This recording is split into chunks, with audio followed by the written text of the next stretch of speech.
Mula nung pumatok ang pares, iba't ibang version na nga ang pinapauso ni Juan. Kanya-kanyang pakulo para pilahan. Pero ibahin daw ninyo ang paresang ito sa Malabon dahil ang kanilang pares, kaya ka raw dalhin sa langit. Mga ka-Wonder, meet San Pedro Esteferdi, ang may pakulo ng pares na ito. O yung mga customer ko lang din nagpauso nun eh. Sabi nga nila, gusto daw nila makita si Dolby, San Pedro, gusto daw nila makita yung Liwanag, gano'n. Gusto daw nila tumatago sa ginto. Sila rin nagpauso nun eh, mga customer ko eh.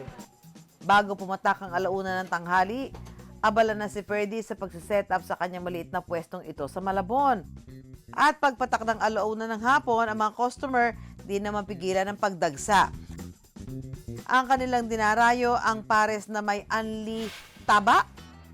Yung iba kasi, ang gusto kasi nila talaga yung anti-taba. Yung, kasi yung sa ibang para sinyada walang taba eh. Kaya yung iba kasi gusto nila yung ano, yung humingiwi, ganyan, matagos. Ang taba na kanyang inilalagay sa pares, taba ng baka. At ang kanilang bestseller, ang lechon pares sa halagang 75 pesos. Ito po yung pares lechon. Tapos lagyan po natin ng taba. Ganun po kabilis ang pag-prepare namin sa pares. Ang beef pares na nagkakahalaga ng 75 pesos. Ito po yung pares beef. At ang liwanag pares na kaya raw dalhin sa langit. Ang laman po na ito, lechon, bulaklak, saka beef po. Lahat ng yan inclusive of anli taba lang naman. Masarap naman po, kaso yung ito pong mga palitsyon, feel ko mamamanhid po yung mukha ko, kalahati ng mukha ko. Kumusta po yung taba? Masarap. Namamanhid na nga po yung 1/4 eh. Hindi ko na mabuka yung bunganga ko. Mamagulit na lang kayo. Dahil sa kakaibang pakulo na ito, ang parisan ni Ferdy lumago. Mula alauna nga ng hapon, ang mga customer sugod at ang 3 kaldero ng pares taob. Kahit daw kasi presyong pangmasa, ang pares nila hindi tinipid.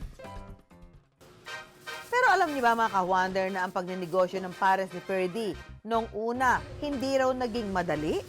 Bali yung puhunan namin, utang lang din namin. 4 na buwan din ako na lugi. Kasi nga, mahina, walang customer.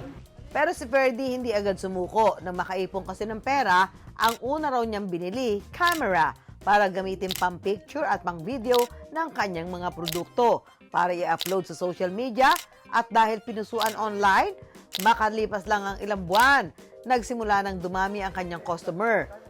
Naghanap pa kayo ng makakainan, tara samahan niyo ako subukan itong nagte-trending na naman ngayon at talaga nga naman dinadayong lechon pares na sa halagang 100 pesos nyo ay may pa-unlimited taba pa sila rito na kayo na mismo yung magsasawa. Na-discover na rin ng mga food vlogger ang kanyang pares.